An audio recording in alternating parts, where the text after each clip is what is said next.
Welcome back to the channel. दोस्तों, आज के वीडियो में हम लोग एक इंपॉर्टेंट टॉपिक को डिस्कस करने जा रहे हैं जो कि आपके लिए बहुत ही रेलेवेंट रहने वाला है।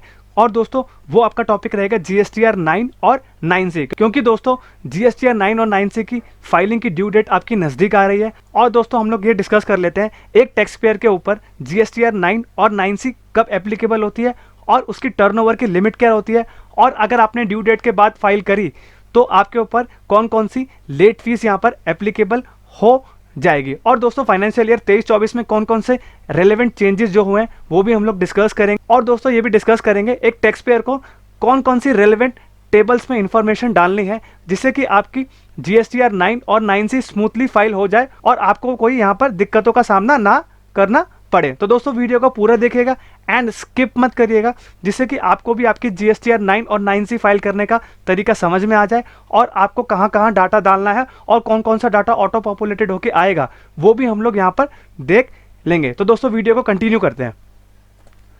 अब दोस्तों, जीएसटीआर 9 एक एनुअल रिटर्न है जो कि एक टैक्स पेयर को फाइल करना जरूरी है, जो कि जीएसटी के अंदर रजिस्टर्ड है। अब दोस्तों, नेक्स्ट आपका आता है जीएसटीआर 9 ऑप्शनल है, जिनका टर्नओवर 2 करोड़ से नीचे है और 2 करोड़ से ऊपर वालों के ऊपर ये मैंडेटरी है। और दोस्तों, 17-18 से लेकर के 23-24 तक अभी तक यही टर्नओवर की लिमिट है, अभी इसमें कोई बदलाव ऐसा आया नहीं है। अब दोस्तों, ड्यू डेट है आपकी जीएसटीआर 9 फाइलिंग की 31 दिसंबर ऑफ एवरी ईयर, यानी कि दोस्तों सपोज करिए आपका फाइनेंशियल ईयर 23-24 अभी गया है तो उसकी जो जीएसटीआर 9 की ड्यू डेट आपकी रहेगी वो आपकी 31 दिसंबर रहने वाली है। ऐसे ही 24-25 की जो फाइनेंशियल ईयर की डेट रहेगी वो 31 दिसंबर 2025 रहेगी।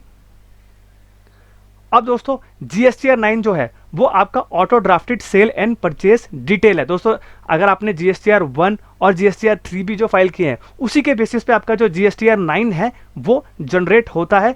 और कुछ फिगर्स आपको यहाँ पर ऑटोमेटिकली डालने पड़ते हैं, क्योंकि आपके बुक्स ऑफ अकाउंट्स और जीएसटी में जो डिफरेंसेस होते हैं वो आपको जीएसटीआर 9C में दिखाने होते हैं, और कुछ फिगर्स होते हैं जो आपके ऑडिट के बाद निकल के आते हैं वो आपको यहाँ पर करेक्टली रिपोर्ट करने पड़ते हैं। अब दोस्तों, लेट फीस की यहाँ पर बात कर लेते हैं। अब दोस्तों, अगर आपका टर्नओवर 5 करोड़ तक है तो 50 रुपये आपकी लेट फीस लगेगी, यानी कि 25 सीजीएसटी एंड 25 एसजीएसटी, और मैक्सिमम आपके यहाँ पर लगेगी लेट फीस 0.04% ऑफ टर्नओवर, यानी कि यूटी एंड स्टेट, यानी कि 0.02% ईच सीजीएसटी एंड एसजीएसटी लगेगी। अगर आपका दोस्तों टर्नओवर 5 करोड़ से 20 करोड़ तक है तो आपकी लेट फीस यहाँ पर हो जाएगी 50 से 100 हो जाएगी, और 50 ईच हो जाएगी सीजीएसटी एसजीएसटी। और आपका सेम रहने वाला है 0.04% ऑफ टर्नओवर यूटी स्टेट, यानी कि 0.02% each in CGST and SGST. अब दोस्तों, अगर आपका टर्नओवर 20 करोड़ से ऊपर हो जाता है, अब वही लिमिट आपकी 100 से 200 हो जाएगी, यानी कि 100 सीजीएसटी एंड 100 एसजीएसटी, और मैक्सिमम में बदलाव आ जाएगा यहाँ पर 0.05% ऑफ टर्नओवर यूटी स्टेट, यानी कि 0.025% ईच सीजीएसटी एंड एसजीएसटी। अब दोस्तों, यहाँ पर हम देख लेते हैं कि जीएसटीआर 9 क्या है और कब ये फाइल करना मैंडेटरी है। अब दोस्तों, जीएसटीआर 9 जो है वो आपका एक एनुअल जीएसटी रिकंसिलिएशन स्टेटमेंट है जो कि टैक्स पेयर को फाइल करना जरूरी होता है। अब इसका टर्नओवर हम लोग देख लेते हैं। अब दोस्तों, कोई भी टैक्स पेयर का टर्नओवर अगर 5 करोड़ से ऊपर है तो ये जीएसटीआर 9C फाइल करना यहाँ पर मैंडेटरी है।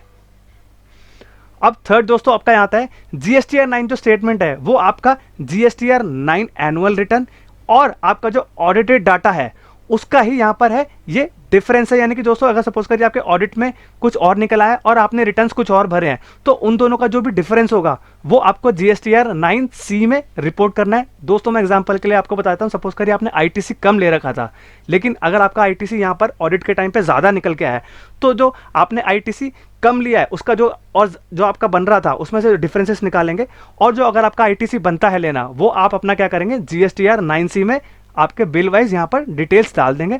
और कोई भी दोस्तों अगर आपका सेल्स टैक्स इनपुट क्रेडिट का जो भी डिफरेंसेस है ऑडिट के टाइम पे और आपके जो रिटर्न्स के टाइम पे जो डिफरेंसेस है वो आपको यहाँ पर डालने हैं, और आपको अपने बैलेंस शीट्स भी यहाँ पर अपलोड करने पड़ते हैं साइंड वाले, और जो आपके डिफरेंसेस है उसका रीज़न यहाँ पर आपको देना पड़ता है। अब दोस्तों, हम लोग क्या करते हैं, प्रैक्टिकली आपको दिखा देते हैं कि आपको अपना जीएसटीआर 9 और 9C कैसे फाइल करना है। पहले दोस्तों हम जीएसटीआर 9 डिस्कस करेंगे, देन उसके बाद हम लोग डिस्कस करेंगे जीएसटीआर 9C। अब दोस्तों, हमने यहाँ पर फाइनेंशियल ईयर 23-24 की जीएसटीआर 9 खोल लिए। अब दोस्तों पहले हम लोग जो रेड में आ रहा है वो देख लेते हैं। Annual return in the form GSTR 9 once filed can not be revise. अगर दोस्तों आपने GSTR 9 फाइल कर दी एक बार तो उसको यहाँ पर आप रिवाइज नहीं कर सकते हैं। और दोस्तों नेक्स्ट पॉइंट आपका यहाँ पर है कि अगर अपना जो ITC है, ITC आपने जो GSTR 1 ने सप्लायर ने फाइल किया है और वो आपके जो ITC है वो 30/11 तक जो भी आएंगे वही आपके यहाँ पर 2B में आएंगे, वही आपके यहाँ कंसीडर किए जाएंगे। तो दोस्तों पहले हम लोग क्या करेंगे, GSTR 9 को खोल के समझ लेते हैं उनके टेबल्स में आपको कौन कौन सी रेलेवेंट आपके टेबल्स हैं और कहाँ कहाँ आपको डाटा डालना है और क्या चीज़ यहाँ पर नहीं आई है। अब दोस्तों सिंपली आपकी जो नई चीज़ यहाँ पर आई है वो आपकी आई है यहाँ पर download GSTR 9 system computed PDF यहाँ पे आया है।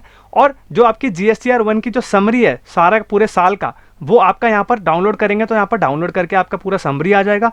और जो 3B आपने फाइल करी है उसकी भी यहाँ पर समरी आ जाएगी।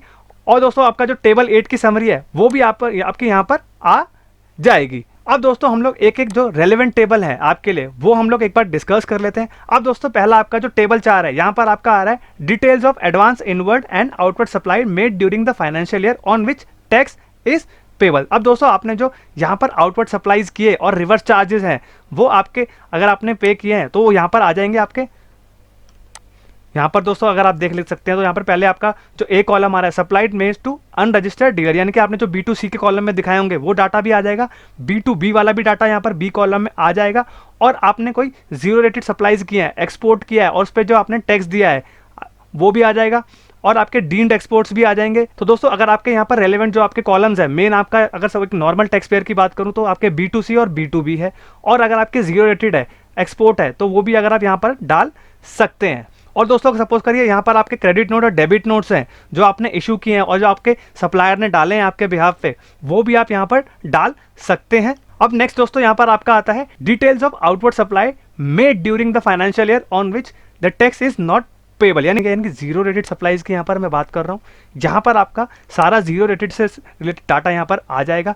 Zero rated supply export without payment of tax, supply to SEZ without payment of tax, supplies on which tax is to be paid by the recipient, यानी कि रिवर्स चार्ज मैकेनिज्म अगर आप फॉलो करते हैं तो वो भी आपका यहाँ पे आ जाएगा। Nil rated, exempted, non GST supply सारा यहाँ पर आपका आ जाएगा। अब नेक्स्ट दोस्तों यहाँ का जो आपका है ITC avail during the financial year, अगर आपने जो ITC लिया है वो आपका यहाँ पर आपको रिपोर्ट करना है। यहाँ पर दोस्तों ऑटो पॉपुलेटेड फिगर जो है वो आपका यहाँ पर जो 3B से है वो आपका आ जाएगा। अब यहाँ पर दोस्तों आपके लिए सबसे इंपॉर्टेंट चीज़ है inward supplies other than imported and inward supplies liable to reverse charge. अगर आपका इंपोर्टेड और रिवर्स चार्ज के अलावा जो सप्लाईज है इनपुट यहाँ पर आप डाल सकते हैं। अगर आपका कोई कैपिटल गुड्स है वो भी डाल सकते हैं। अगर आपने कोई सर्विसेज ली है वो भी यहाँ पर डाल सकते हैं। अब C कॉलम में यहाँ पर दोस्तों हम लोग आते हैं inward supplies received from unregistered person liable to reverse charge. एक टैक्स पेयर GST में रजिस्टर्ड नहीं है और वहाँ से आपने इनपुट लिया और उसके ऊपर आपका रिवर्स चार्ज लगता है तो यहाँ पर आपको उस पर रिपोर्ट करना है। और inward supplies received from registered person, यानी कि आपने कोई सप्लाईज रिसीव की जो आपके एक रजिस्टर्ड टैक्स पेयर से आई लेकिन उस पर क्या है रिवर्स चार्ज लगता है जो कि आपका B कॉलम से हटा के वो आपको यहाँ पर डालना पड़ेगा। और आपके यहाँ पर all other ITC credit receive from ISD input service distributor से जो भी आपका ITC है वो डालना है। और सारा यहाँ पर आपका यहाँ पर ऑटोमेटिकली ऑटो ड्राफ्ट होकर 3B से आ रहा है। और वो जो डिफरेंसेस होंगे सपोज करिए आपका 385 यहाँ पर नहीं आ रहा और कम आपका आ रहा है तो डिफरेंस यहाँ पर आपके कैलकुलेट होकर ऑटोमेटिकली आ जाएगा। नेक्स्ट दोस्तों आपका आता है डिटेल्स ऑफ ITC रिवर्स, यानी कि आप दोस्तों सपोज करिए आपको कोई ITC लेना बनता नहीं था और इनएलिजिबल ITC था, सपोज करिए ब्लॉक क्रेडिट था या नेगेटिव लिस्ट में फॉल कर रहा था तो वो आपने अगर ITC रिवर्स किया होगा उसकी डिटेल्स यहाँ पर आपकी ऑटोमेटिकली आ जाएंगे। अब दोस्तों टेबल 8 में आप आते सबसे इंपॉर्टेंट टेबल आपकी है ITC से जुड़ा, जो कि आपका GST या 2B से जो भी ITC आ रहा होगा वो ऑटोमेटिकली यहाँ पर ऑटो पॉपुलेट होकर यहाँ पर आ रहा होगा। अब C कॉलम आपका जो यहाँ पर बात कर रहा है ITC on inward supplies other than imports and inward supplies liable to reverse charge. दोस्तों अगर आपका जो ITC रिवर्स चार्ज मैकेनिज्म अगर आपने फॉलो कर रहे हैं तो उसके बेसिस में जो भी आपका ITC मिल रहा होगा यहाँ पर आप डाल देंगे। नेक्स्ट दोस्तों आपका आ रहा है ITC available but not avail. दोस्तों सपोज करिए ITC आपका अवेलेबल था आपने लिया नहीं वो यहाँ पर आप डाल सकते हैं। और दोस्तों अगर आपने ITC ले लिया और वो इनएलिजिबल था, रिवर्स किया आपने, वो आपको डालना नहीं था, वो आपने ले लिया तो यहाँ पर आपको डाल देना है। इंपोर्ट ऑफ गुड्स पे आपका जो भी आ रहा है वो भी यहाँ पे आपको डाल देना है। जो भी दोस्तों अगर आपके डिफरेंसेस होंगे तो वो आपके यहाँ पर ऑटो कैलकुलेट होकर आ जाएंगे, जो डिफरेंस आपके निकल के आ जाएंगे। अब दोस्तों अब इंपॉर्टेंट टेबल की हम लोग बात करते हैं। टेबल 10, 11, 12 एंड 13 ये खोलते हैं। अब दोस्तों यहाँ पर आपका है आपके जो अमेंडेड थ्रू, आपने कोई सप्लाईज को अमेंड किया, उसकी टैक्सेबल वैल्यू, इंटीग्रेटेड वैल्यू अगर आपने किया है वो डाल देंगे। अब supplies tax reduce through amendment, आपने कोई क्रेडिट डेबिट नोट डाले हैं वो भी आप यहाँ पे डाल सकते हैं। Netting of debit note and credit note, reversal of ITC during the previous financial year. दोस्तों अगर आपने कोई आईटीसी पुराने साल में रिवर्स किया था और 23-24, सपोज करिए दोस्तों हम लोग 22-23 की बात कर रहे हैं, 22-23 का आईटीसी अगर आपने रिवर्स किया था 23-24 में, तो वो यहाँ पर आपको डाल देना है ITC availed for the previous financial year. अब दोस्तों प्रीवियस फाइनेंशियल ईयर आपका था 22-23 में जो भी आपका आईटीसी था वो आप यहाँ पर अगर आपने लिया है तो वो भी यहाँ पर आप डाल सकते हैं। बाकी तो मुझे लगता नहीं आपके लिए कोई रेलेवेंट है। अब तो हाँ दोस्तों, यहाँ पर आपका सिंपली आपका है HSN वाइज आउटवर्ड सप्लाईज, आपने कोई भी HSN वाइज आउटवर्ड सप्लाईज किए हैं GSTR 1 में जो दिखाया है वो आप सेम वहाँ से उठा के यहाँ पे डाल देंगे। और आपने कोई HSN वाइज इनवर्ड किया, परचेज किया, उसका डिटेल यहाँ पर आप डाल देंगे।